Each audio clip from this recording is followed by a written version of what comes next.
hitting record, and I'm also going to finish my macaroni and cheese. Good. Hey, My wife remember? goes away, and I eat like a 5-year-old. Well, why wouldn't you?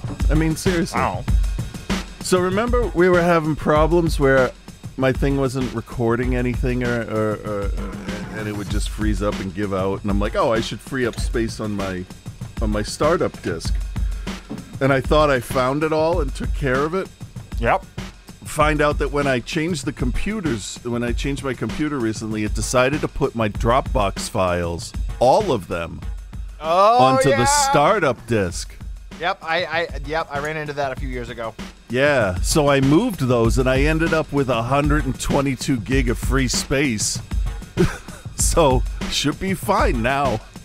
We'll see. Jesus Christ. Sorry, I'm finishing eating my lunch. I apologize. I'm trying to talk over it so people don't quit the show. I mean, if they haven't quit by now, a half a bowl of macaroni and cheese isn't going to make them run away. That's true. It's not a big bag of chips or Werther's hard candy that you have to chew through. Or a bowl of cereal. Although a bowl of cereal sounds really good right now. That depends what kind. That's true. Anyway, welcome back to Outside the Cinema, your weekly source for cult movie discussion. Yeah. Yep. All right, last night. So since Bill gave me shit last week about picking movies I'd already watched, he got what he wished for. And I picked 2 movies I'd never seen, but have been on my list of stuff that's like, all right, I hear people mention these all the time. I should probably give them a look. And now I regret it. Well, now I know. I regret it. Chris, what are the movies for this week? The first one is one that in this found footage movie group that is filled with, I swear to God, the most mainstream people. There's a movie called The Fear Footage, and there's 3 of them. There's The Fear Footage. There's a part 2. I don't remember what it's called, but the third one is like The Fear Footage, 3 a.m. What I didn't know when we started this is that they are anthologies. So I did not know that either. No, and I was actually happy about that. But the second one is one that looks like it could be a decent companion piece to As Above, So Below. And we'll tell you whether or not it is, and that is called The Pyramid. I thought it was The Ruins. The Ruins would have been awesome. I mean, that one gets an A- B+ right off the bat because it is uncomfortable. Yeah, very uncomfortable. I had not seen either of these. I had actually not even heard of the Fear tapes or the Fear Footage or whatever it was. Bones to pick all around coming from me today. I'm already salty to start. So, I mean, why not just roll with it? Yeah, sure. I screenshot something the other day in one of the groups I was in, and I wanted to share it with you guys. And of course, I'm not going to be able to find it, right? Why would you be able to find it? Well, you can text it to me, right? No, maybe I didn't set... Oh, here it is. Okay, so this is in Found Footage Movie Group, right? And I have no problems with anybody in this group. I've actually found a couple of titles here and there that are worth checking out. But here's one. Help, I'm bored. Recommend me something paranormal. And you know how it shows a comment like at the bottom, I'm assuming randomly chosen from the comments that are made. Out of 36 comments, the one that shows up right under, help, I'm bored, recommend me something paranormal. Someone recommended The Visit. So that's the kind of shit that keeps me grounded, and I don't get all up in my ass about A24 films because, first, The Visit is not found footage, and second, is not paranormal. No. So... But you know what? We could argue that The Pyramid's also not found footage because there's a number of times in there where I was like, yeah. Oh, yeah, no, it is definitely a hybrid in maybe the worst way. Yes, agreed. But yeah, so that keeps my head a little outside of being a movie snob because it reminds me that to some people, horror movies are everything from fucking Hocus Pocus to Scream. That's like the gamut they run for horror movies. There aren't people out there watching Solo and Serbian film. I mean, I'm in groups. Oh, I mean, they are. They're out there. Yes. There's just not many. But of them. but normal In everyday comparison. people, normal everyday people who don't even have Shudder, right? That's like there's mainstream horror, and that's the majority of people out there. So I think it's good for me to remind myself that I am as deep into these movies as I am into Star Wars when I was younger. And you gotta remind yourself that people don't take this shit as seriously as some of us do. But I find I don't have a lot of interaction with like mainstream groups and stuff like that because I don't really have a lot of interaction with outside of our Facebook group. I don't really have any interaction on Facebook groups in general. But I do find that a lot of those mainstream horror fans, and I'm not trying to cut anyone down, so don't jump all over me. I'm not cutting anyone down. Well, like the mainstream horror fans, they're the ones that take it way more serious than a lot of the like hardcore people like us. You know what? Do you know what I mean? Maybe I do, and I can definitely. Okay, how about this? I agree with you, but it depends on the day of the week. Because for example, you and I are we are like hardcore movie fans. Like we like the outside of the norm stuff, but we also like the mainstream stuff. So we dig and we find stuff and we enjoy finding stuff. Can't say that we're always going to enjoy the movies, but like I'm always looking to explore, something we haven't visited before or whatever. It's the anticipation. But you and I, but the point is, you and I, we're not going to go to a horror convention and dress up like Freddy Krueger. No. You know what I mean? Okay, hold on. Look at me for a second, right? Look at me. No, you're too pixely. No, look. You know who I could cosplay as? I don't want you to cosplay as anyone. No. This would be like a deep cut. Nobody would know. All I would do is put on like a nice shirt, and I would be the documentarian from Hell House. All right. The old guy that was like, I don't know why those dumb motherfuckers went in that house. But you know what I mean, though, in terms of like, yes. Those are the people that take that shit way too seriously. How many weirdos have we seen walking around horror movie conventions, like dressed as like, I don't even know. But like, it's bizarre that the guys that are the hardest of the hardcore fans are not the people that are gonna be dressed up at like the horror convention. Like our friends, like like the Trick or Treat Radio guys like Mars, like Michael Neal, like those guys, like they're not dressing up at these horror movie conventions, right? Like it's just I don't know. But it's a different experience, I think, for those people. But then again, like I can suggest movies like Hagazusa or Hellbender, and people fucking hate it because it's like, when is this gonna start? It's like, well, it fucking did when you pressed play. So like, it's settle over. down.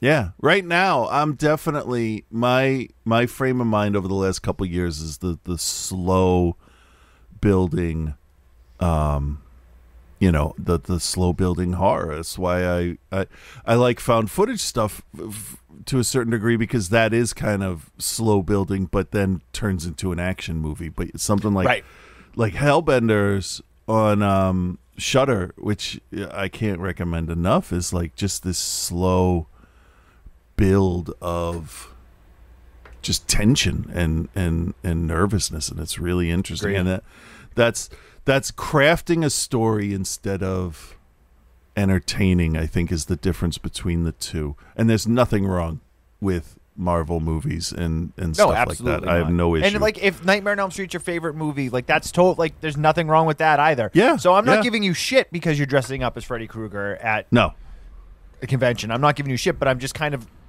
trying to give some like idea of like the difference in fandom. There's no right or wrong way to be a fan of something. I guess there's probably there's like a wrong way to be a fan of something, but like there's no one right way. Oh no, I think once you cross that line, you're not a fan. So we can say that with 100%. Okay. Yeah.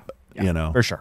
Because then you're just we got to get moving though, bud. I'm sorry. Oh, that's right. I know, you got shit to do. I got baseball to coach. I got videos I got to edit. All right.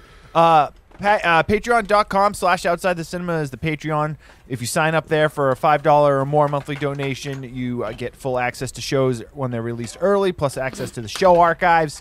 It's the best way to support the show, best way to keep the show alive. Boom. All right, cool. 2018, the Fear footage. So this one's not available on any streaming services included. You can watch it on Amazon, which I actually ended up renting it on Amazon because the version that we were watching, that we procured from somewhere. All right, fuck it. Look, I had a real hard time finding a copy, and the one I got had ads. Yeah, but not like ad breaks, like banner ads scrolling across it while we were watching it. To be fair, there were 2 ad breaks. That's true. Oh, I wouldn't know because I'm like, fuck that. I'm going to spend $3.99 and rent it on Amazon. And then was mad at myself for doing it afterwards. Because, spoiler alert, this movie sucks. Here's the trailer right now.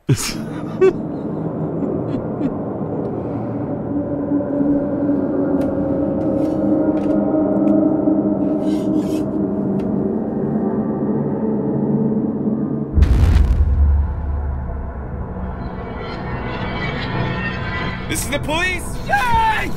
Come out now! I've been hearing strange noises coming from this wooded area out back of my apartment building. We gotta get the fuck out of here. I will shoot you! No! Creepy clown sighting. No nightmares.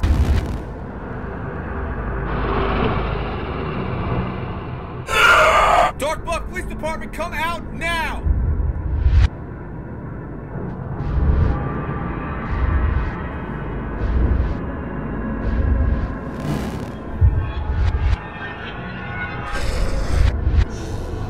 Hello?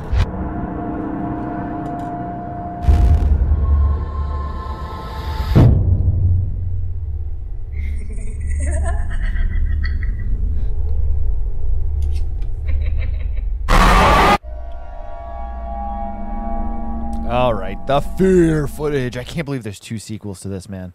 Maybe they got better. Honestly, I'm gonna pay. I'm gonna pay for the second. Here for a sec. They can't get a whole lot worse. I'm gonna pay for the second one to make up for the fact that I didn't for the first. I think that's only fair. Yeah. I saw actually when I started watching it, I saw that there was the other 2 films listed on Amazon. And I was like, hey, I'm like, all right. I'm like, there's 2 sequels, so maybe this will come out pretty good, and then I can watch the other 2 and be like, cool. But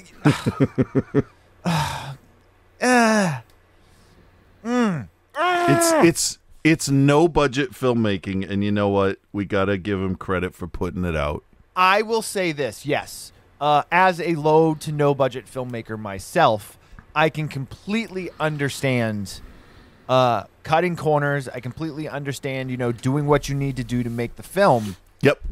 But at the same time, you know what? If you can't do the visual effects yourself, if you have to do the visual effects yourself, and you're not a good enough visual effects artist to do them, maybe find another way to do it. Yeah, like they did in Resolution, where it was just one warp effect at the end. Right. Yeah. If you're going to do a visual effect or, whatever, and you don't know enough to feather the edges of it so that it doesn't look like that it's sitting on top of everything, don't include it in your film. Yeah, what was that? What was the creature or whatever? I forget. There was a part where there was fire. And oh yeah, it was a real fire, and then on the edges it had other fire, but the scale of it, when compared to real, it was like that was a blowing out of a window of a skyscraper kind of fire. Yes, you can see, and they also didn't color match it, so you can see the the block around where they layered the effect. Yeah. And they didn't color match it, and then also didn't feather the edges, so it literally just sat on top of everything. I mean, that's first day Photoshop is feather your edges like 1 or 2 pixels at least. I don't know if I've mentioned it yet or not, but OTC Industries has a horror short coming out called The Woodsman. You don't say. We have a scene in there where we have a fire that is burning, and we used a real fire, and then we used some digital effects to spruce it up and give it a supernatural feel. And I will tell you, Ricky Umberger, it looks better. And we had no budget either. All right. I can't wait to see and be a judge of it now. Nice. Well, I'll send it. It's all done. I'll send it to you, buddy. Yeah, no, I definitely have been. Soon. I've been, saying, to Kyle, can't wait to see it and everything. I never presume to say, all right, let me see this thing you guys think you're making. But yeah, I definitely want to see it. I'm very happy with it. I want to be proud of you guys. So make me proud, son. So, all right, for a couple other things, I mean, huh? Oh, like the movie, yeah. Low-hanging fruit on the names of stuff too. I mean, low-hanging fruit, fucking Dark Manor, or fucking Dark Manor. Is that what it was? It was Dark something. I can't. There isn't even a Wikipedia page for this. So no, and if you go to the IMDb page, there's no cast listed. There were no credits either, were there? No, there was no credits, no cast, no. The only person listed is Ricky Umberger, writer, director. So he's listed as the writer, director, and the editor. Yeah. This is a passion project for this guy. Yeah. So hey, shout out. Way to dig, man. Way to dig. Yeah. So, it's real simple. Deputy Leo Cole responds to a call from a 911 call that we hear at the beginning of the flick, where a guy is like, "Hey, I live on Hangman Place Manor. Sure. And there's a house here that got tore down." Yeah. Yeah. And it's like, what? It's back. This girl murdered her family in it, and they tore the house down, but it's here.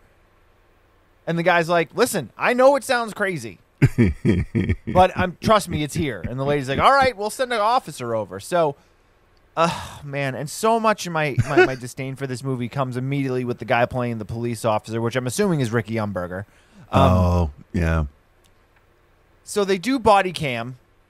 And this is one of these things, like, I love found footage movies. We've discussed this many, many times. You're a huge fan of them. I'm a huge fan of them. I've grown to love them immensely over the years when they're done properly. Right. Why is that dinging here?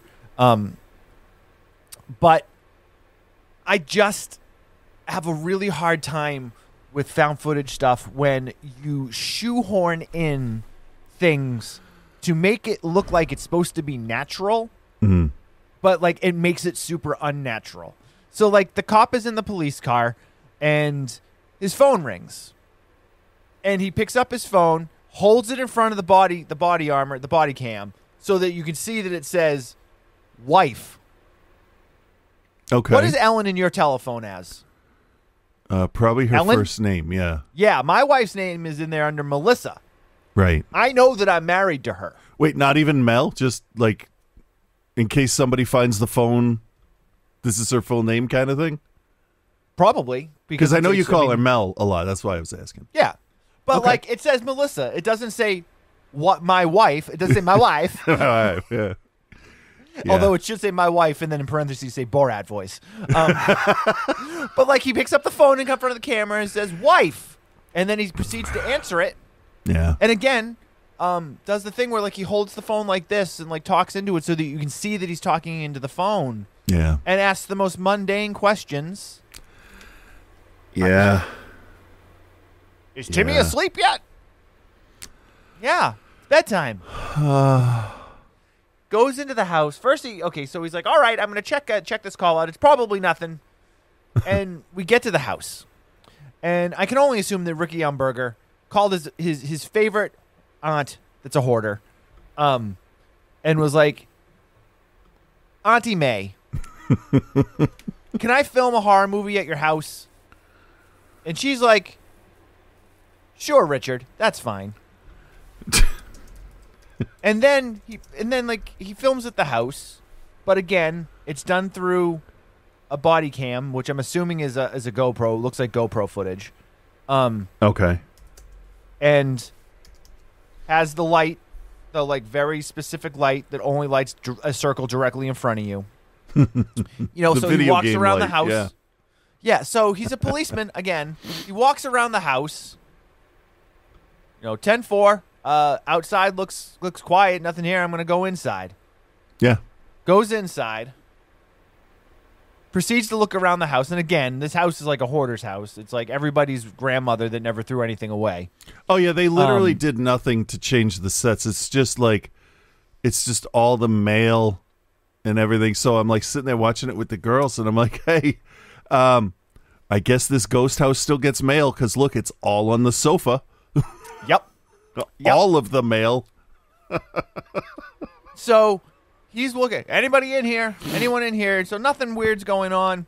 He walks by the living room and the TV turns on. And it's static. And he walks over.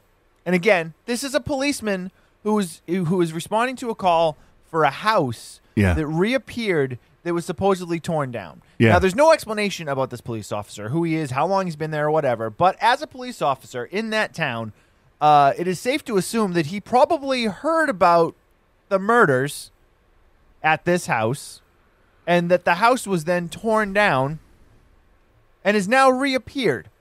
And he just goes in there and doesn't seem to be confused or concerned in any way, shape, or form. Yeah, no, nothing. And the 911 responder very much also, again, say the cop was brand new and didn't work in the town. Maybe you tell me that nobody realizes this house isn't supposed to be there anymore.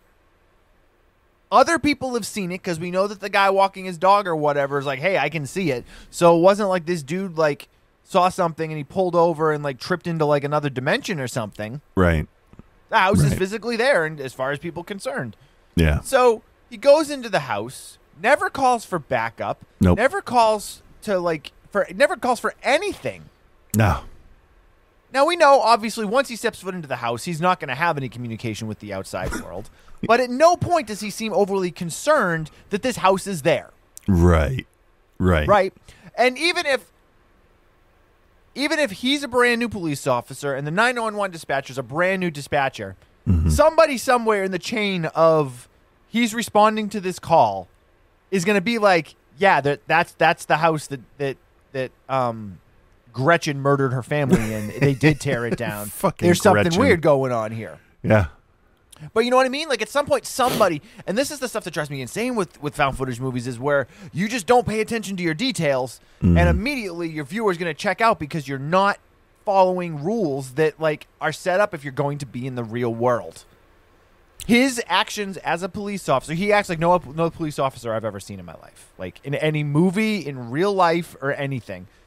So the TV turns on. There's a VCR there. Yep. He looks at the VCR. There's a tape in the VCR called The Fear Footage. Mm-hmm.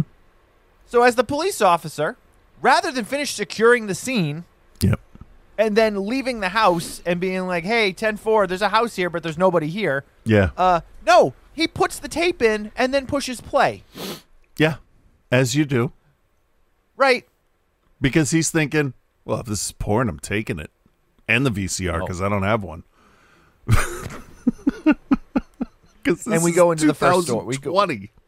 We go into the first, and that was the other thing. He should have been like, yeah, man, there's something weird here. They got a VCR in the living room. This house is from 1986. I wonder if they dress up like Freddy Krueger at horror conventions. Smells like Virginia Slims and Werther's Originals in here. Smells like Pepsi Max. You smell like ointment and pee. And then they go into some stories. So, and you want to talk about the stories? The first story is based off all the clown footage, the clown sightings, and it's this really annoying kid and a mom who I think had just shot up heroin and doesn't give a shit about anything because she's trying to go to bed. I'll agree there. And there's a clown trying to get in to this kid and get the kid, and that's it. Yeah, that's all the first one is. Did you notice that it was raining outside? I mean, it wasn't actually raining outside, but they used a visual effect to make it look like it was raining outside. No, they didn't. No, they didn't. I mean, they used a visual effect and said, "Shit, I hope people think this looks like rain." They used the digital effect. They just didn't do any editing with it. They just layered it on top so that it looked like it was raining outside. It looked like snow was assaulting the earth. No, it looked like snow was assaulting the front of the lens. Yeah. Nothing else, because it was layered on top of everything. And here's the thing: There was literally no reason to have it there. Right. It was for atmosphere. My 14-year-old daughter said, "Yeah, I like that kind of rain that when you tilt your head, it still falls directly straight down in front of your eyes, regardless of which way your head's tilted." Yeah, man. Yeah. So the kid gets it's the kid's birthday the next day. He gets a new video camera for his birthday, so he tapes himself doing some skateboarding and things what kids would do. Like you tape yourself playing video games or so that part of it's all believable. But the kid it just this kid is a black hole of acting. And he sees the clown outside, and then he tells his mom, he's like, "Hey, listen." So she sets the mood by being like, "Hey, listen, and you, no nightmares tonight. Yeah, I know that you can control that." Yeah, the mom is just a piece of shit. Oh, she's awful. Not only an awful actress.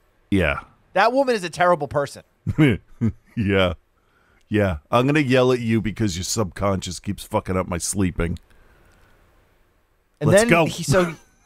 So he's like, "Yeah, there's a clown outside," and I get the idea of all right, you're seeing things, go back to bed. Right. First time, you're seeing things, go back to bed. Second time, all right, let's check it out. Let's see what's going on. Yeah, because that's the only thing that's going to shut him up. Right. But she's just like, fuck you. Your birthday party's tomorrow. I don't want to throw it. I don't want to be at it. And I hate my life. So go back to fucking bed. Yeah. And that was like the excuse the whole time. It's like your birthday party's first thing in the morning. And I'm like, nobody's coming to that. Nobody is coming to this fucking kid's birthday party. First of all, because you're an asshole, mom. And second, who comes to a birthday party at 9 o'clock in the morning? Fuck off with that shit. It's the only time we could get the laser tag place. Everything else was booked. The only thing that mom would do for a birthday is sit in the backyard, drink a Bud Light, and smoke 15 Virginia Slims. Because that's what the house smelled like. Bud Light and Virginia Slims. That's the other house, yeah. So, the things, it's just again, just like with the cop, decisions that are made that just nobody in real life would ever make these decisions. And then again, with, the whole, VHS aesthetic this guy is trying to do. First of all, VHS is not 16 by 9. And, his idea of making it look like a video cassette or a camcorder was putting, a fake tracking static on it. Yeah. So it doesn't look like it's supposed to. So I'm taken out of it immediately because I'm like, this is just lazy. This is just lazy. Yeah. I don't know, whatever. So anyway, the clown, I don't know, the fucking clown eats him or whatever. It took him into a room. It just ended. There was nothing. It's like the clown gets the people and then there's nothing. It's not like he moves on to the next house or anything. He just leads the kid into the bedroom. Yep. And there's nothing satisfactory, whether, the kid is dead, which would be satisfactory in this instance. Her mother was dead. We knew that. Was she? Yeah, remember he went downstairs and her jaw was torn off or something. Oh, okay. You didn't know That's because right. it looked That's so fucking bad that you were like, oh. That's right. I had said to Rip as we were watching it, because it's all those shots down that flight of stairs, like you get in Hell House to the basement.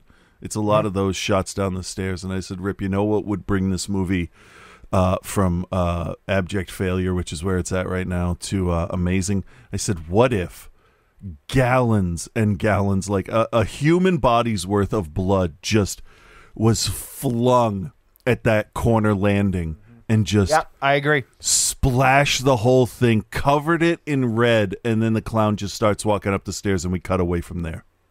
Yeah, it would have been awesome. But you know why they didn't do that? Well, because it's somebody's real house. Yeah, when they talked to the aunt, she was like, "Yeah, you guys can use the house, just don't stain the carpets." Yeah. Because there's no bloodshed in it at all. No. And maybe they wanted to do something awesome but couldn't. I don't know. I really I can't speak to that, but my brain was racing with things that were like, oh, this would be awesome if this happened, and this would be awesome because nothing was happening. That's why I wanted to see stuff happen. So it's kind of right. It's good in a movie like Alien, right, where there's a lot of character development, a lot of things going on, a lot of plot progressing forward and stuff. But when it's just a kid saying there's a clown and the mother's like, fuck you, where do you go from there? I mean, does another member of the family come home and then it takes off from there? When you have, I don't know. I mean, I don't necessarily have an issue with them not explaining stuff because it is. Oh no, I don't care about that. 15-minute segment or whatever, but like, it's just so boring. Right. That's what I'm saying. Offer me something. We were all just wanting more to happen. Yeah. So after that's over, we go back to Deputy Dingleberry. Yep. He stops the tape, or he doesn't stop the tape. It just stops. Yeah, that's how VCRs work, right? They stop after every chapter. It just goes back to static. So he then starts to explore the house a little bit more, and he comes across Megan's room. And oh my god! Finds a piece of paper on the floor, and he picks it up and turns it over and make sure that he holds it like I know you. Oh, you're the only one that can see me, and whoever's watching on Twitch, but like holds the. Where's the piece of paper? Like finds it on the floor and takes it like and is like. Yeah. Megan's room. Yeah. And reads it. And it's Megan's room written like a 2-year-old. Yeah. Can I say something about that? Can I just say something about that? The decision that was made in the filming of that shot. Okay. Sure. My shot that I just did, or the shot for the movie? No, the one that actually showed up in the movie. Now, when anybody finds a piece of paper, what they're going to do is they're going to shine their flashlight on the top of it to read it, right? But that's going to reflect so much light back into the camera, it's going to blow it out, and you're not going to be able to see it. This guy was at least smart enough to light the paper from behind. That was pretty smart. So he does know a couple things.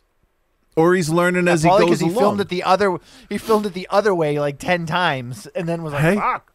You know what? If it led to that, I was like, okay, good. This guy understands lighting. That works. That he understands how it works within the camera. So at least we could see everything that was going on. I'm not going to give him that credit, man, that he understands how light works on the camera, because there's so many scenes in this movie where you just don't see anything. He understands how light works into the camera. He just forgot to bring any lights with him. Well, yeah, then they can't reflect off of anything. It's a good point. So he looks at the sign that's written like a 2-year-old wrote it, and it says Megan's room. And he goes into Megan's room. And I shit you not, this is not a child's room. This is somebody's grandmother's room. There is about 75 pillows on the bed. Oh, my God. There is not... Rip saw that, and she's like, why is that bed so short? I'm like, no, there's way more pillows. There's a fuck ton of pillows on that bed. And she's like, oh yeah, right. And there's like gas lanterns on like the wall, and like it looks like somebody's grandmother's room. Yeah. So he finds a notebook on it that says Megan's diary. Do not open. Do not read. Mm-hmm. Obviously, we know he's going to open it and read it. Yeah. And so he opens it, and then on the first page, it again says Megan's diary. Do not read. Well, that's always my first entry. Yeah. Megan's don't read. It said like 4 times. Yep. Got to make sure. So he starts going. Yep. So he starts reading through the stuff. Mm-hmm. So first of all, we had a piece of paper that looked like it was written by probably like legitimately like a second grader. It looked like a second grader wrote it. Yeah. And like in the first like journal entry in this girl's journal, it's like, "Hi, my name is Megan. I'm 14 years old." And she signs all of her journal entries sincerely. Megan. Yeah. Rip said, who the hell does that? I'm like, I don't. Nobody does that. Your kids can see it and they're younger than Megan. Yeah. Unfucking believable. And in like the worst way. Yeah. In like the worst way. So it goes through about how like, oh, this is our new house and I'm so happy with it. I hope we're going to live here for a long time. And then the very next one was like, the walls are telling me to kill people. Yeah, well, I mean, that's how it goes with me. It does. And then she kills her family or whatever. So then he puts it down, walks back out of the room, walks directly to the living room, and pushes play on the VCR again. Yeah. Yeah. Again, still hasn't phoned. Actually, that's true. There's a couple times where he attempted to contact, like, the station, but at no point is he, like, tried to leave or, like, be like, everything's clear here. Mm. And also, as a police officer, he is touching everything. Yeah.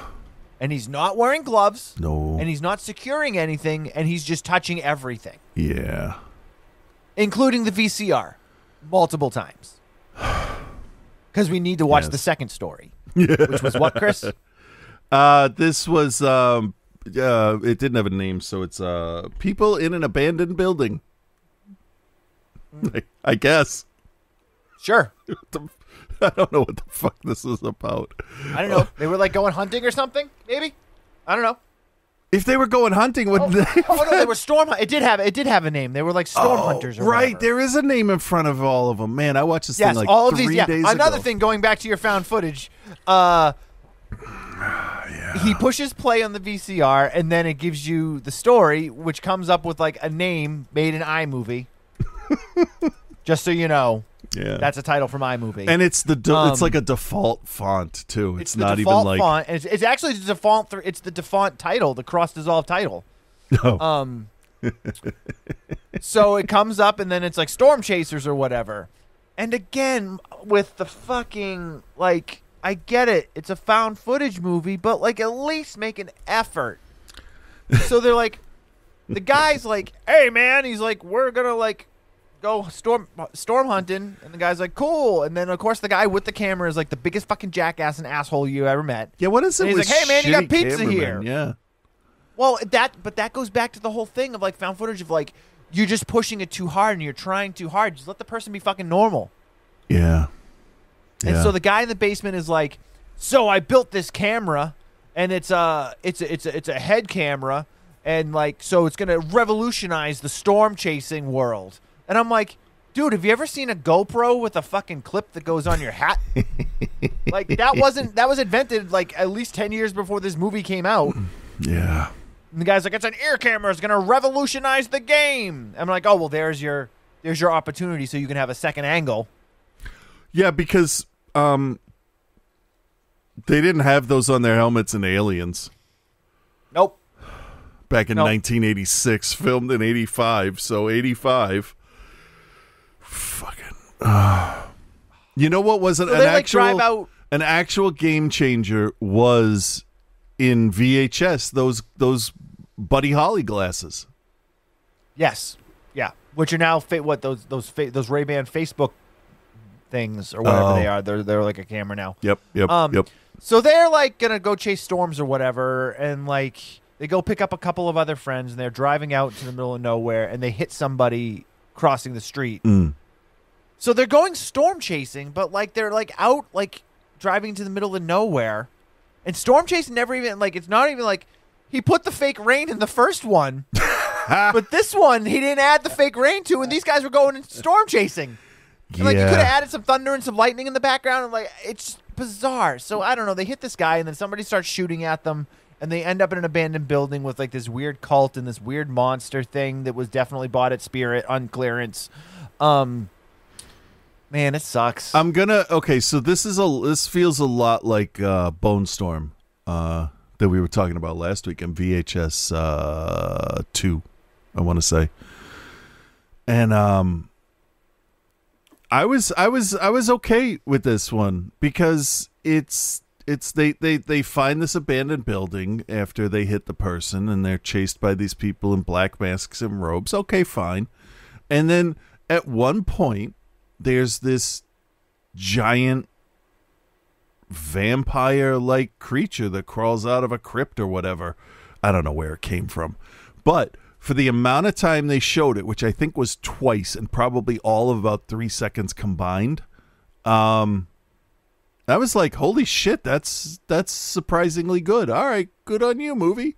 And then it wasn't any better for the rest of it, but one good monster surprise can actually, bring a movie up a little bit for me. So I was okay with the giant spirit Halloween monster because I definitely didn't expect something bigger than a human or something with horrific makeup on or something. Chris, you didn't like it, slut. I know. I'm trying to be. I hated it. I'm trying to, there's got to be some positives here, right? Well, because the poor guy that made it's probably going to hear this and be like, these fucking assholes. I know. And he'll watch Survival of the Film Freaks and be like, oh, everybody's just sitting still, huh? Mm. Try moving, asshole.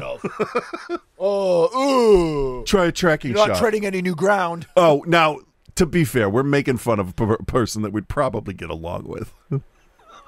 Yeah, right? Honestly, and I would work with him. Yeah. So we go back to the fucking Deputy Dimples over here, and he's now walking around the basement. Now, I want to add that, nothing has happened in the house with this wraparound story with the cop to this point to make anything it's just seem tension atmosphere building to nothing so far. I mean, it's supposed to be tension atmosphere building. Yeah. But, I just couldn't get over the fact that, they just, rented somebody's house and then just filmed in it. Didn't do any type of set dressing or, literally, I'm willing to bet it's this dude's parents' house. Yeah, because when we look at something like be. Paranormal Activity, which is Oren Pelly's house, it looks like they live there, but it's not lived in. You know what I mean? It's ready to present to prospective buyers. Kind of. That's the staging of the house, if you will. It's not overdone. Right. There's not a load of laundry on top of the exercise bike or anything like that. Mm. Because you don't want that to distract from what's going on camera. Right. I mean, in a way, you could argue that the lived-in look of the house was on purpose, or it makes it creepier, or it shows that there is something happening when people weren't there. It could have been what they were going for, but I don't know. No, what they were going for was, we have tonight to film this, and that's it. Hey, at least they had a house, and it wasn't like an apartment trying to pretend to be a house. No, because they used the apartment in the third story, which we're going to get to. And I'll be honest, I don't know if I remember the third one. It was the one where the guy... Okay, so the third story, so obviously the cop, again, goes back to the living room after inspecting more of the house. Yes. Doesn't attempt to leave, or doesn't have apparently anything else on his plate for the night. Goes back to the living room again and turns the VCR, or doesn't... Well, he just pushes play again. Right. And we're introduced to the gentleman from the third story. I don't remember what his name was, but he keeps talking about how, all right, hey, I got my camera and I'm gonna document this because I gotta make sure I document it because nobody believes me. But there's voices and noises coming from the woods. My wife left me and took my daughter and told me I was on drugs again. And immediately I was like, yeah, because you sound like you're on drugs. You sound like you're on drugs. Yeah. Yeah, he was a little... But so I'm gonna videotape this just so they know that I'm not crazy. I'm like, well, even if you videotape something, I'm like, they're going to still think you're crazy because, dude, I think you're crazy. Yeah. Yeah. So he's like, I'm gonna set up the camera. I'm gonna tape the woods. I hear weird things like voices and children laughing and stuff out there. So, yeah. And then cut, and he comes back and it's like, so I was on Reddit, and I posted a thread on Reddit, and somebody, I posted about the things that I've been experiencing, and somebody responded, a guy named George, and he gave me his phone number and asked me to call him. And I'm like, okay, yeah, because you should definitely call an unsolicited number that somebody gave you on Reddit. Yeah, why not? Right? Why not? Yeah, that's not a catfish situation. No. No, they're not going to kill you. And I always love when they so a lot of this is recorded with the voiceover being recorded afterwards. But then when he calls this guy George, they didn't do a voiceover for George. They just had the microphone on the camera pick up the phone. So, which, in terms of it being a found footage movie, is exactly what you should do. Right. If, in the previous segments in your film, you didn't already add additional music and sound effects. All or nothing, guys. Like, either go all in or don't do any of it. I'm going to judge you less harshly if you don't do any of it and you, like, you know what I mean? Because that's one of my issues with the other movie, too, is, like, there's music and there's, like, all this shit fucking added to it. Yeah. So he calls George. Sounds like a real stand-up guy. And George is basically just there to give you an info dump about a church that used to be out in the woods there. Yeah. Yeah. And okay. how, like, okay. Yeah. Yeah. And there was these kids, and the kids were, like, kidnapped or whatever, and the preacher guy was, like, I don't know, molesting the kids or, like, teaching them to, like, love the devil or, like, all the So far, where's the horror part? I mean, this is real life so far. What are we doing? I know. I mean, real life is the horror. Yeah. So, like, the guy... It's just a long joke without a punchline.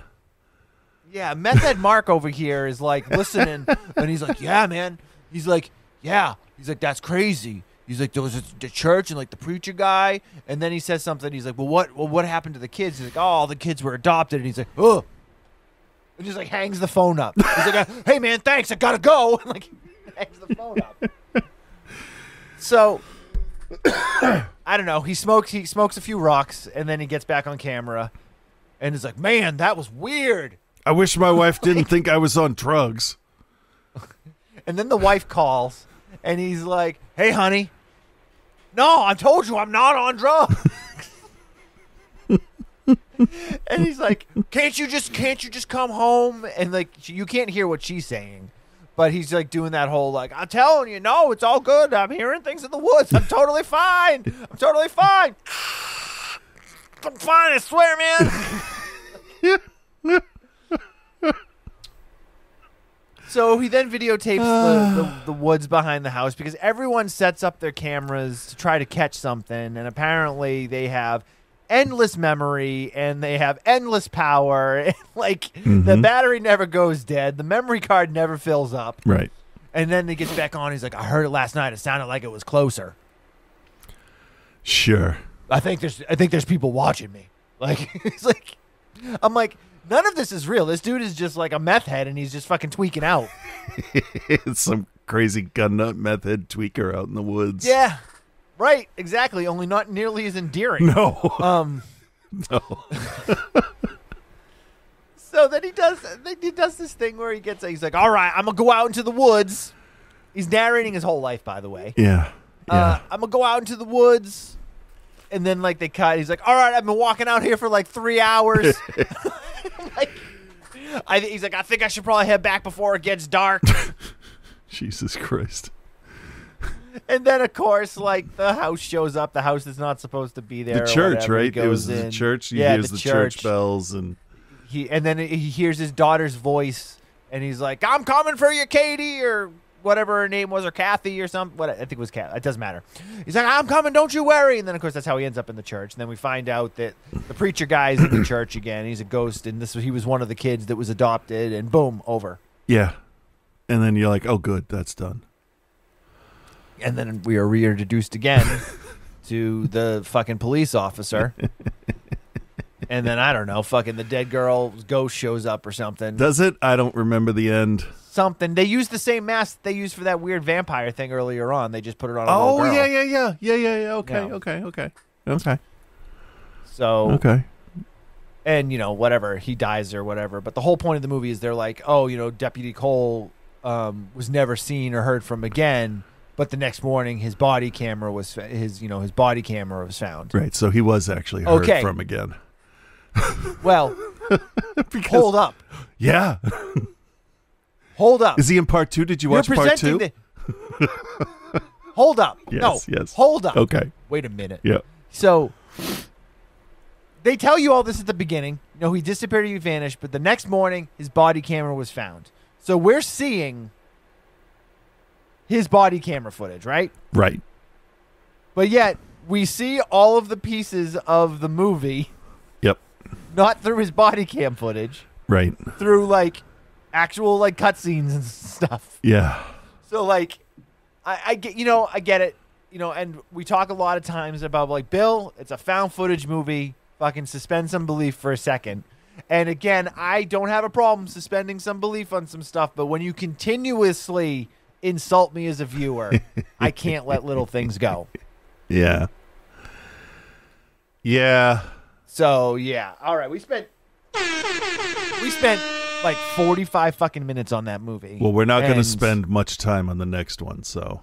No. All right. So Chris, do you recommend, and what's your grade for the fear footage?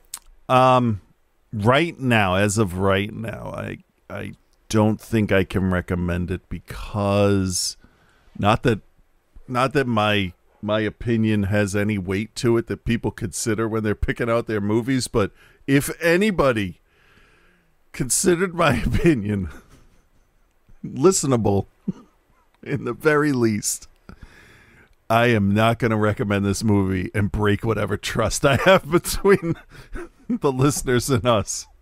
I just can't. It's just, I want it to be good, and I want this person, I really want to know that they've got better as they went along. I'm sort of low-key rooting for this person I've never met. Okay?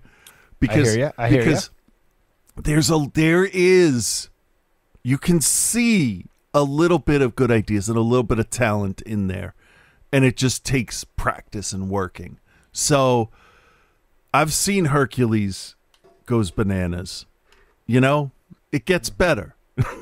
So I'm going to watch the other two, but as of right now, I'm going to have to give this a D-. Well, just so you know, Chris, the second one is the same thing where there's no cast listed, and the Good. only person attached to it in any way, shape, or form is Ricky Umberger. Good. I Only don't on want to this know one, anything. He gave himself a fourth credit as also producer. Well, I mean, that should have obviously been in the first movie, too. Or Yeah. his aunt. Yeah. Or grandmother. Or whoever. Auntie May says, all right. No, obviously, I hated this. This was real bad. I've seen worse. I will tell you, I have seen worse. And again, I kind of ripped it apart, but, good on this guy for making the movie. Yeah. Getting out there and doing this was obviously a passion project. It was obviously a one-man show on everything. So, props there. Yeah. But listen, just because you can make a found footage movie doesn't mean that you should. Right. And Right. again, you need to pay attention to details. I mean, especially when you're micro budgeting. Right. I know myself, and I feel like you're like this to a point too, and I know a lot of other people are. It's like you can be super forgivable based on a budget, but you can't be forgivable if it's insulting to your viewer and you're going to use the fact that you didn't have a budget as the crutch. Right. Right. And if Right? you do get the chance, you pull an Evil Dead 2 and you make your next movie better than the first. Correct. Even if it's about the same stuff, you can make it better. Right. Well, we'll see with the sequel. Well, you'll see. I'll tell you. I don't. won't. I'm not picking that for next week. I'm not going to do that. No. Please don't. No. Please don't. I know I said I'd let you pick whatever you wanted this month, but please don't. No. See, I'm not that mean. I'm not that mean. So, Although I do have something again, in if you're gonna make the found footage movie and you don't have the money, like, understand your limitations. Yeah. Don't put digital rain into a scene that doesn't need it. Yeah. Like That's the thing that bugged me the most about it. Is like you added it, but you didn't need to have it there. why couldn't it just have been a dude off to the side with a hose? I mean, that shit works sometimes. Why did it even have to be that? Why did it have to be anything at all? Right? Probably so the kid so nobody would run outside, maybe because it's raining. I don't know. But that never comes up. I know. And also, the kid never attempts to leave the house. Anyway. Yeah. Okay, we're done with it. Just because you can doesn't mean you should, is what I'll say. Yeah. And I'm gonna give it a D- to bordering on an F because it's really, really, really bad. And it's really insulting in the fact that you're expected to just take all of this as a film viewer and be like, okay, cool. Well, they didn't have any money, so, I'm going to forgive it. No, I'm sorry. Yeah, that's not an excuse. There's pre and post planning and stuff you can do that can change, drastically the outcome of the final product. I don't know. So maybe this guy, maybe like you said, he's going to get better. Maybe he's got the sequels. But as far as I can tell, he's the only thing he's ever done is related to these fear footage movies. He's never worked on anything else. Okay. Well, maybe that's all he wanted to do, and if so, good for him. Absolutely. I'm only ever going to shit on a filmmaker if they start yelling at the fans because they didn't get their movie or whatever. I hate those people. Yeah. All right. The Pyramid. Yeah. Right? Yeah. 2014. I had no idea this was a Fox release. Like, I don't even remember this playing in theaters. I remember the poster, but I don't think it was there long. Let me look it up and see how long it was in theaters. All right, well, I'll play the trailer while you do that. No, that's 3 minutes. No, we're not playing that one. Oh, my God.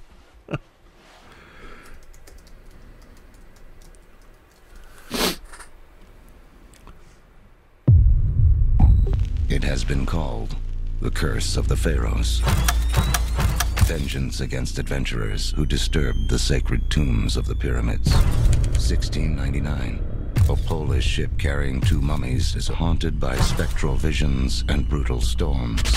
1803. 4 expedition members enter Khafra's pyramid, never to emerge. 1922. Tutankhamun's tomb is opened, and a series of horrifying deaths befall the excavation team. For the next 91 years, no other tombs are disturbed. Tell them not to open it up yet. Tell them to hold off. Until now.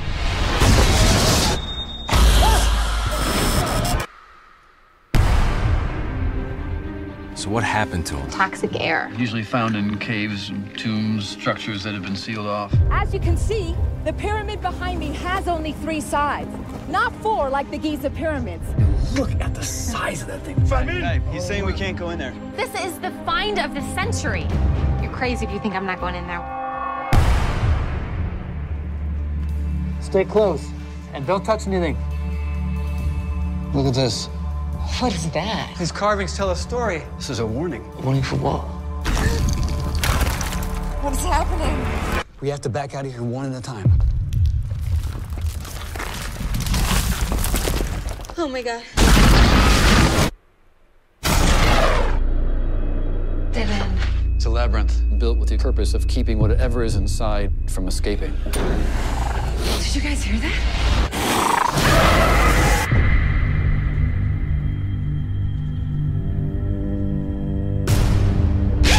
No, it's not happening.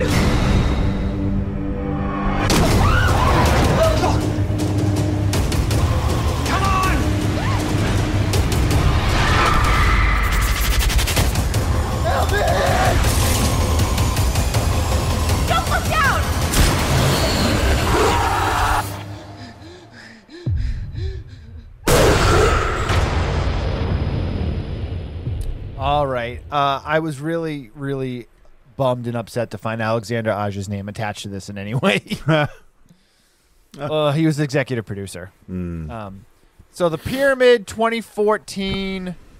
Do you want to know why you never heard of this?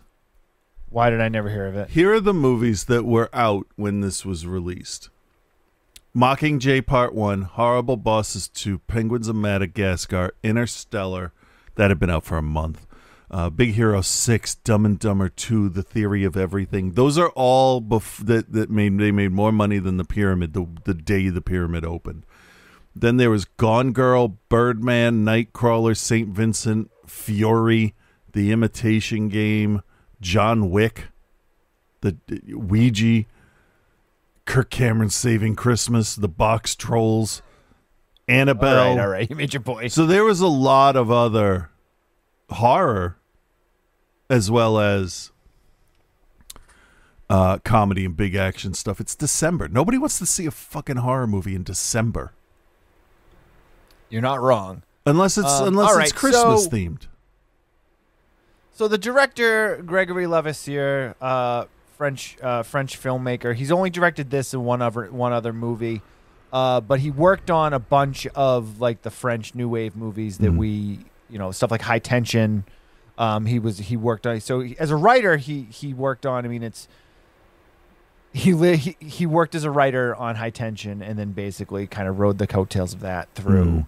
He worked on the screenplay of The Hills Have Eyes, P2, the Mirrors remake, and the Maniac remake, and he hasn't written anything since the Maniac remake. He was an executive producer on Crawl, which is that one. Was it the alligators in the supermarket? Was that Crawl? I think so.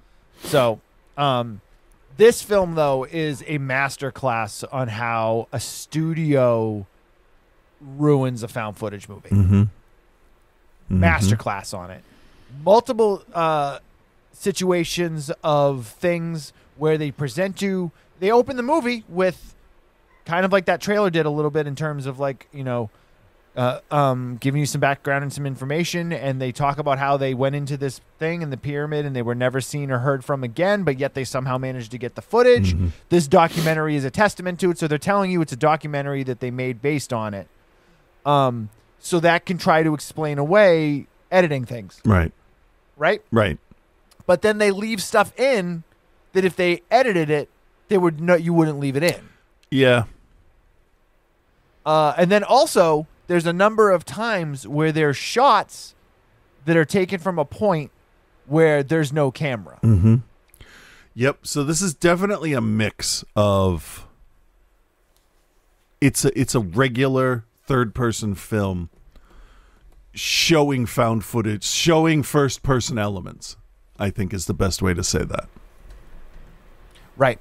Which is not something you can really do. It has to go the other way.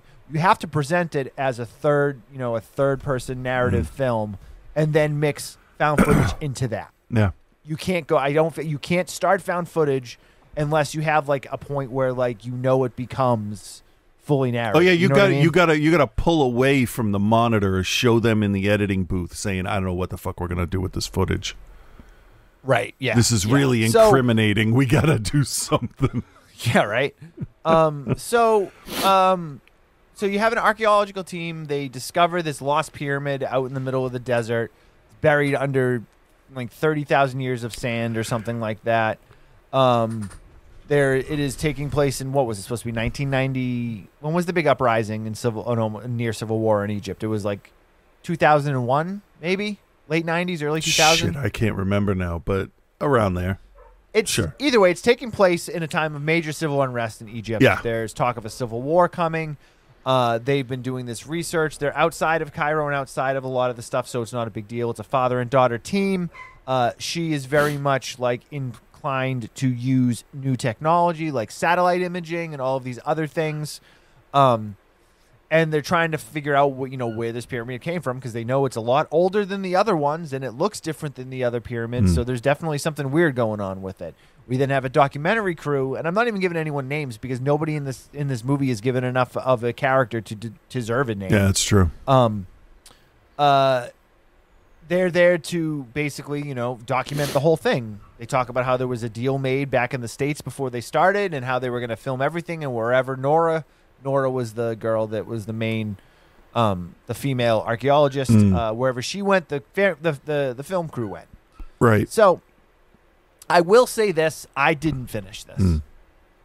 I got to about, 15, 20 minutes left, and I had to tap out. And I just couldn't, and I think if I hadn't watched the fear footage already, I would have slogged my way through this, but I had to pick Travis up and there were some other things going on, and and then I didn't get a chance to get back to it. So with that said though, it's an hour and a half and I watched about an hour and 15 minutes of it. And I think I know exactly where it was going, because I was like, I know I have to do the show, and I still don't want to go back and watch the last 15 minutes of this. So I'm going to tap out and let Chris say his piece and then add a few things here and there.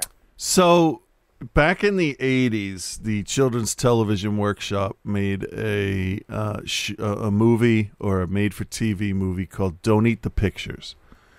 And that was Big Bird learning about Egyptian gods and stuff, and we learned about Osiris when I was very little, who weighs your heart against a feather to judge how, your worthiness for the afterlife. And then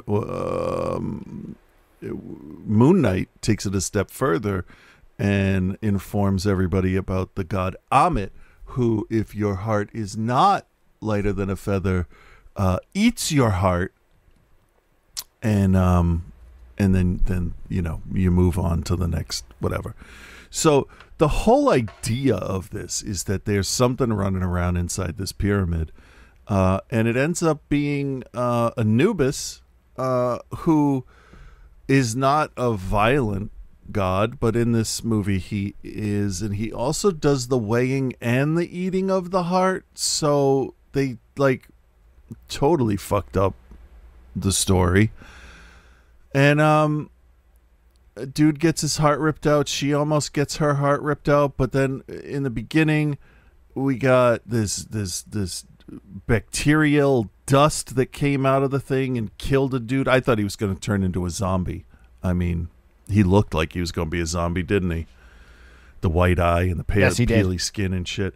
And so she, in the end, to let you know what happens, in the end, she gets to the tunnel that led into the place that she can see bright desert daylight. And she falls, and a kid comes, and you think he's going to help, but no, of course, he's your shitty local kid who's going to steal the camera and leave her for dead. But then you look up. Oh, sorry, the movie's killing me. Then the kid looks up, and Anubis is there, and they're all dead. So apparently Anubis doesn't eat cameras, but he'll eat people or whatever. And it was basically, they're not Egyptian, so I don't know why they would have their hearts weighed and their souls, because they're not even dead. It happens when you're dead. You don't murder people just to have something to do. So anyway, that's what the movie was. It was trying to figure out what this three-sided pyramid was, which was huge, by the way. I do appreciate that they showed us that computer model of, well, here's the tip, and it goes down like a half a mile. And I'm like, okay, all right, that's big enough to put all this shit in there that you want to put in there, even with the steep angles of the sides. Because there are some large areas inside this pyramid. Agreed. So that's what it's about. It's about finding out what's going on inside this weird pyramid, and what's going on is there's a giant dog monster god killing people. So not only did they not follow their own found footage rules, they then also insulted the historical and mythological ideals of the Egyptian people. Well, they probably figured, oh, well, a jackal's like a scavenger, so you know what? Let's change it up and make it more like their actual, I don't know. Cool. The actual Egyptian to real life cat. I don't know. Cool. Not really. Yeah, I mean, as I said, I didn't see the last 15 minutes of it, but I could kind of see where they were going with it, and knowing now how it finishes up, it makes complete sense. To be 100% fair, 100% fair, the Anubis at the end weighing the heart was okay. It was. Well, here's the okay. thing. Again, this had studio money. This was made by Fox. Yeah. So, yeah, they're gonna the effects are gonna look good. Well, they're not gonna have an issue with layering or feathering the edges on their fire, because they're gonna pay somebody $100,000 to do it. Yeah. Yeah. It's just, again, so many of these found footage films live and die by the likability of their characters. Yeah. Now, in this, we didn't necessarily get characters that were necessarily dislikable. True. But we didn't get anything on any of the characters to really tie in. One of the reasons why As Above, So Below works so well is that those characters, we get enough about them that we care or we dislike them. And that's why you essentially, as things are happening, are entwined in it. Whereas this one, like, little things just like when, like, the camera girl, not the camera girl, but the girl that's like the host of the documentary, like, she's gonna go up the thing where she's like I've been a rock climber since I was 5 years old. Up that shaft that. Right, and like the cameraman is just like, oh, well, I don't think you should go up there. He's like, you gotta be more careful than that. And she drops that line about that, where they could have just like a little thing could have just been like, hey, listen, do you remember when we were shooting that thing in the Alps and we got stuck and blah blah blah blah blah, just to connect the two of them a little bit. Yeah. And like, no, it's just like, oh yeah, I've been mountain climbing since I was a child. And he's like, oh, all right, be careful. The only time that's acceptable is in a horror movie when there's zombies coming at you, and all of a sudden you find out that one of the people in your group that you didn't think even knew what a gun was the county sharpshooter. That's fine. Right. Yeah, exactly. Because that's more of a triumphant moment for the characters. Like, oh, good, they're going to actually be okay. And they give you that false hope. But here it's like, all right, whatever. I don't know. I mean, I'm a big one for fucking details, man. Like, you got to give me something. Yeah. Yeah. Yeah, we don't need to dwell on this one, I don't think. No, and it's like, again, I think it looks good. I think the premise is really interesting. Yeah, the sets were great. The idea, it really felt claustrophobic. The idea that these gods are actually like here on Earth, and like they built this prison for them to be stuck in. Like, I like that. I just think the execution was really bad. Yeah, it was lazy. Yeah, yeah. Unfortunately, yeah.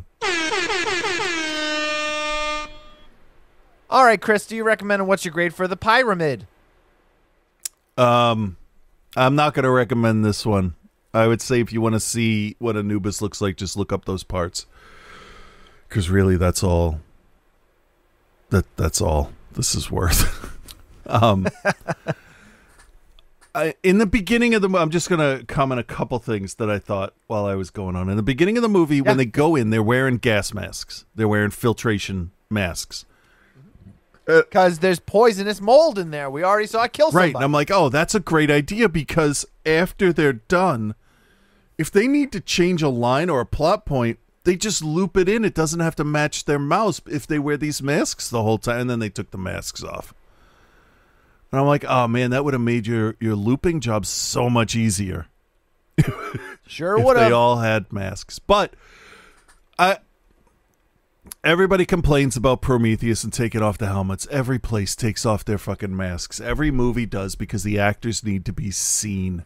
The only time it never fucking happened, two movies where you got a famous person in a mask and you never saw their face.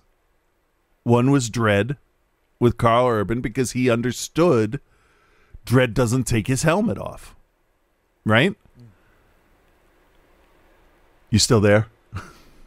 Oh, yeah, I'm still here. I was looking at the dog. The dog looked like he was going to puke or something. Oh, no. Like, stopped and then walked away. And the other time was in a movie that I don't talk about, but in The Last Jedi, Kerry Russell wore a helmet the entire movie, and you only saw her eyes for this, one time. And I like that actors don't have egos like that, but I think this movie, that's why they take the masks off, because you got to see their faces. Right. So, all right, fine. And then I think there was a music sting at some point, and I'm in the found footage There stuff. was a bunch of them. And I'm like, yeah, there was a bunch of them. Like, nope. You've got me on the boat of either have edited the footage into a movie with music, or don't do a little bit, or have your music be in the environment. If you want to have a song, like if you want to put Faith No More on Always Sunny in Philadelphia, which they've done, you have it on somebody's car radio, and then it gets turned down when the other person gets in the car, because that's realism. Right. Well, again, going back to As Above, So Below. Yeah. The chanting and stuff there, and the point is made very early where the guy's like, hey, do you hear that music? And now you can include it into the rest of the film, and it's never going to seem like it's out of place. Right. The background creepy chanting and the multiple voices, it all works really well. Right. And it goes back to the same thing I always say, doesn't it? One fucking line of dialogue covers the whole thing. Fixes everything. Yeah. So, Okay, well, my grade, I also don't recommend. No, a this. D. I'm going to give it a D. Oh, okay, I'm sorry. Because the CG was better than the other one. Yeah, I'm not going to recommend it. I mean, I technically didn't finish it, so I can't really give it a grade. Well, 15 minutes, that's fine. You made it past the three-quarter mark. Okay. Well, so here's the thing. Is this a better made film than the Fear footage? Well, yeah. Yes. A lot more money went into it. Yeah. So at the same time, it's almost worse because they put money and effort and like a guy that worked on one of the better horror films from that, as a working writer on High Tension, like that's a pretty big watermark for you, like that's a watershed moment for you. Yeah. And for it to just be like so lazily done. And I wonder sometimes when you have films like this, and not even necessarily found footage films, but just like horror movies that get into the studio system. Yeah. That like, I'm sure this probably wasn't something that got made like overnight, but like all of a sudden, like there's a point where if you're working on it and you're just like, you know what, I don't fucking care anymore.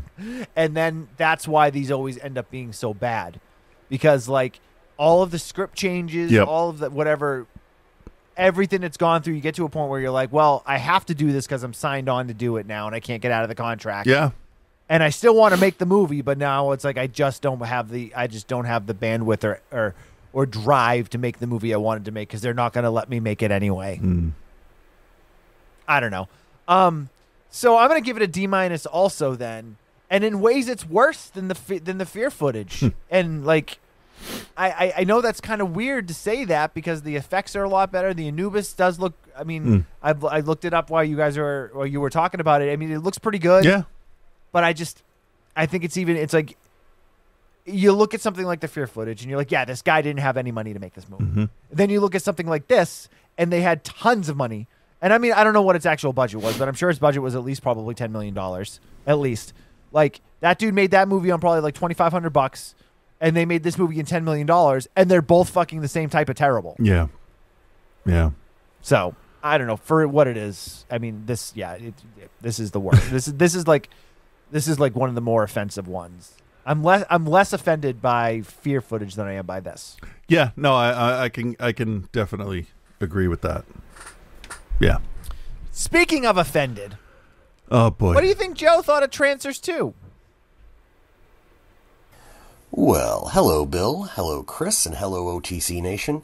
It's your boy Joe here, and I think we all got blindsided this week because I don't think Bill intended for me to watch Trancers 1.5, but here we are. All right, so this happens once in a while.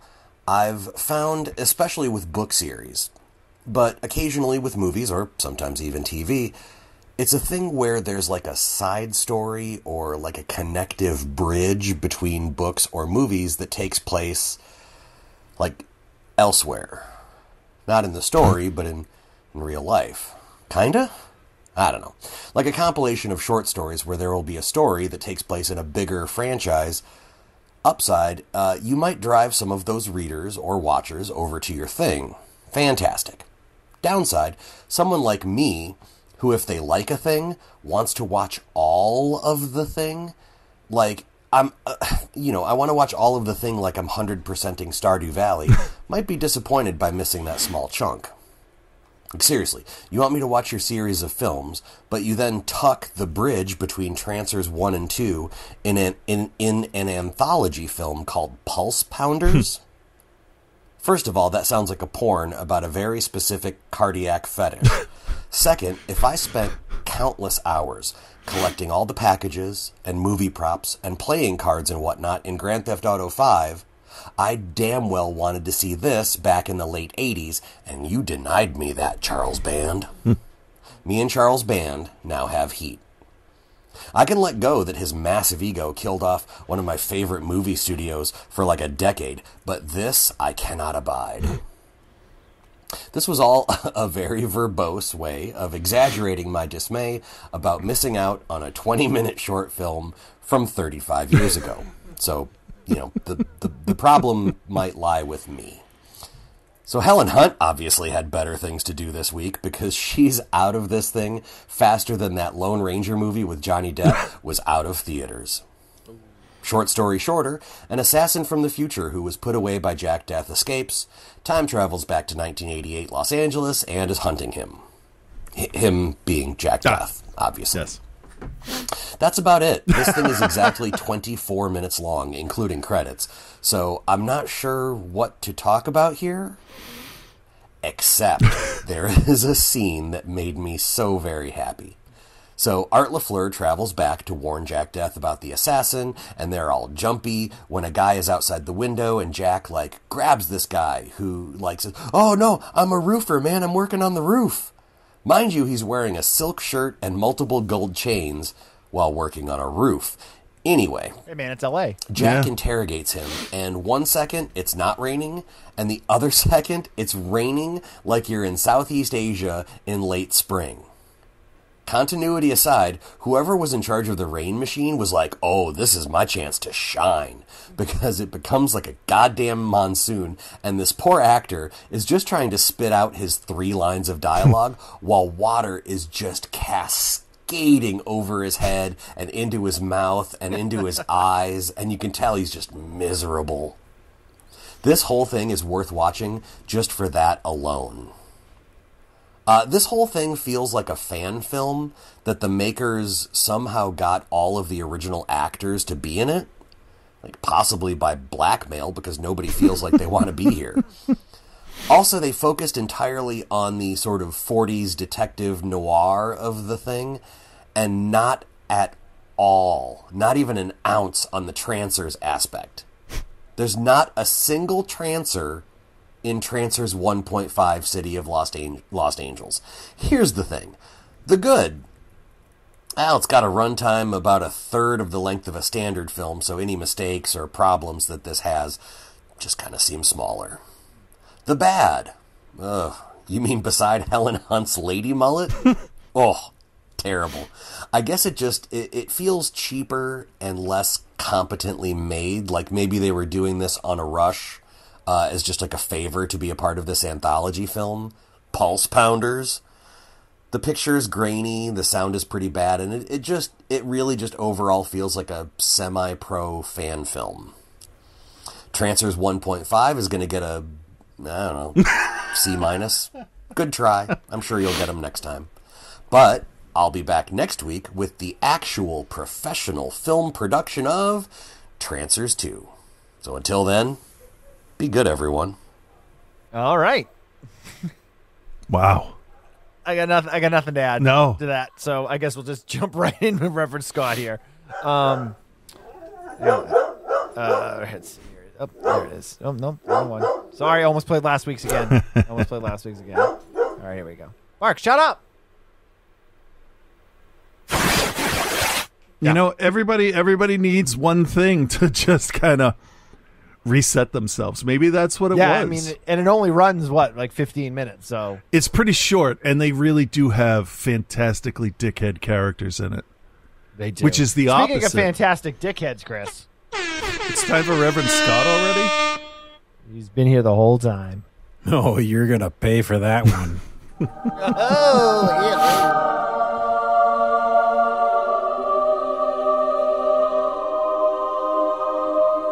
What? Yeah.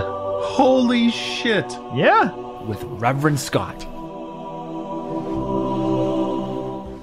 I shit in the bucket.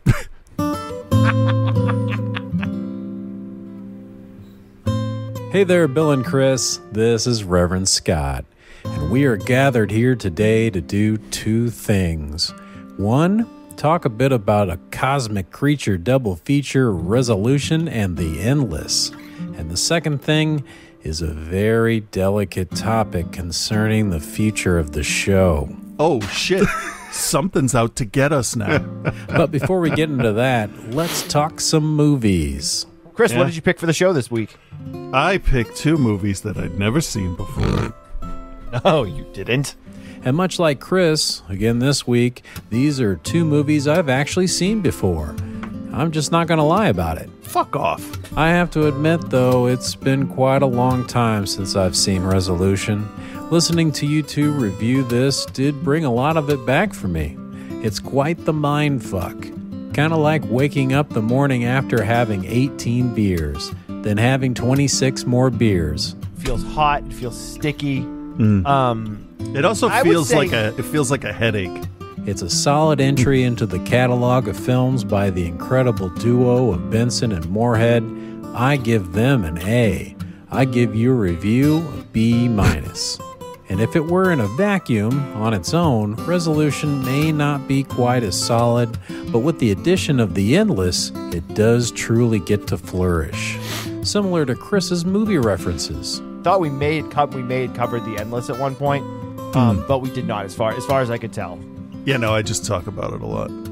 Yeah, well, I mean, you're not still talking to Big Trouble in Little China and Return of the Living Dead, so that's good. No, I got that out of my system. It only took 35 years. Now, I saw Resolution significantly longer ago than I'd seen The Endless, which is very much like Chris, which led to issues when discussing the connections between the two films. So we now know that that's the wife of Michael from the first film. Well, Did you not catch that? No, I didn't. I just thought... Bro. No, I had watched them so far apart from each other initially. I didn't put it together. I didn't even think about that. It was the same actress, too. I don't even know how I missed that. I don't know how you missed it because you were bragging about how many times you've seen these movies. That doesn't mean I paid attention. That's embarrassing. But I'm not going to lie, I didn't put that together myself either. Not good. But I'm also not reviewing them on a podcast. Fuck off. Yeah. But what I did do was appreciate the atmosphere of dread in this film. The feeling that you're small and insignificant compared to what's beyond the realm of your sight off in the sky. It's creepy as hell, but at the same time it's fascinating and makes this an insanely interesting watch and a memorable film. The religious aspect got to me, but like the paranoid dread in Midsommar, the cult stuff really got to me too. Put it together with the cosmic horror and time paradoxes, and you have an A film on your hands. I think this was an A review as well. And as much as I'd like to go on and on praising you both, I do need to address the elephant in the room. That being the totally real, not fake phone conversation we had recently about the problem. Well, there's no sense in me talking anymore about it. I'll just play it.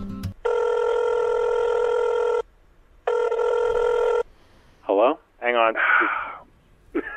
Hang on. Yeah. Are you there now? Hey, Bill. Hey, how are you? Well, I think I'll be doing good once you tell me that you've completely quit doing the hard drugs. No. That's not entirely true. I thought we could talk a little bit about it. I mean, maybe I could talk to both of you, actually. Oh, I don't want to talk to you at all. You're crazy. Well, too bad. And honestly, I've had a suspicion about the drug problem, and I've been keeping my mouth shut so far, but I don't think I can continue to do that anymore. It'd be cool if you did. Well, it'd be cool if you quit doing drugs, Bill. I don't want to quit doing crack. Well, I care too much to let this go on. Plus, I care about how it affects Chris. Chris, you know I care about you too, don't you? You actually want Chris to succeed and be the person that everybody thinks he can be. Which is really tough. Tougher than resisting the urge to talk about yourself in the third person? Yes. Damn it, Chris, what happened? I trusted Bill when he told me you switched him over to smoking weed instead. Smoking a color of weed that no one's ever seen before. So, grain of salt. Right? I mean... Grain of salt, ounce of weed, whatever. Hey, just don't put it in the weed. That's probably a bad thing. The real bad thing is what's going to happen to the show if you don't stop. I mean, are you prepared to have to make the choice between the show and crack? Because it's coming to that. If you gave me the choice of smoking crack, I would consider smoking the crack. Dude, I just don't get it. Yeah, you know, when I'm not doing drugs, I kind of suck. I don't like who I am when I'm doing drugs. But when I do drugs, I'm way more interesting. And I feel like I'm a lot more fun to be around. Yeah, that's totally true. Okay, carry on then. Sorry to bug you. Bye-bye. All right, bye. Bye. So at the end of the day, the moral of the story is a podcast host needs to be likable and fun. And if crack is the only way you can accomplish that, then so be it.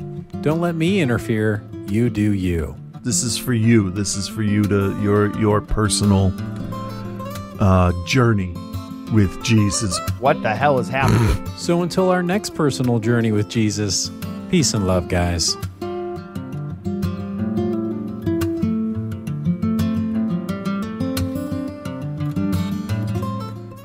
Joe's Bill Made Me Watch and Holy Shit with Reverend Scott at the end of every podcast, all part of the Outside the Cinema shared cinematic universe. Yes, yeah, you have a shared universe because, like, it's the world, but, like, your stories only interacted at that one point. So, is it? I don't know. I shit in the bucket. Oh. Chris, I think you got, what, one more week of movies to choose? Better make it count, you want to know what they are? Sure. You might want to stop the music. Oh. So, it's my last week, and considering I'm probably not going to get another one, here we go. Ready? At least not anytime soon. All right, hold on. I got to click back. All right, so we are going to cover a movie that you have come on record as saying you hate, but I want you to give it another chance. Well, if we have to watch Eden Lake, it's done. I want you to watch. Actually, no. All right, go ahead. What? Give it your best guess. The Big Lebowski? No, it's not my kind of movie. Okay, then I have no.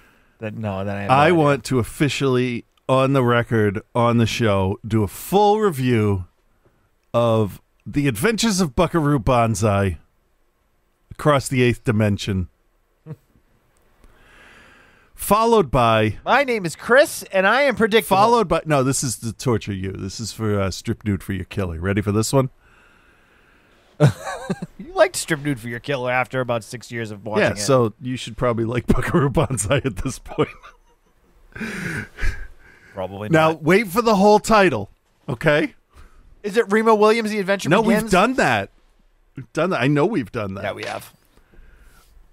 Every now and then, there's a great horror movie. And every now and then... This is not Every now and then, there's a sequel to a horror movie. But not every so often do you get one that just kind of winks and makes fun of the first one. Okay? Okay. I just want a brainless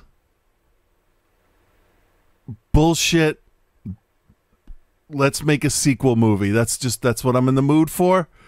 And I'm building this up way too much because I can't wait to see your reaction. To me making you watch Return of the Living Dead, Part 2. Look at your face.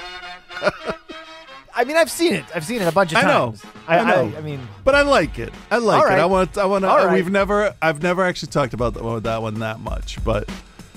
All right. Well, good news is after next week too, I've got a bunch of like 80s sex comedies. Oh fuck! Lined Those up. are so terrible to review. I don't mind watching them, but how do you talk about them? I don't know. Thank you guys for listening. Go to patreon.com/outsidethecinema. We will be back next week with the films that Chris we could do chose. Fear Hooray. Footage 2 and 3. That's fine with me.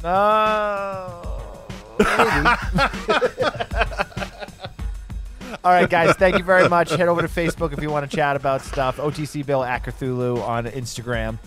Everyone have a good week. Yeah, bye.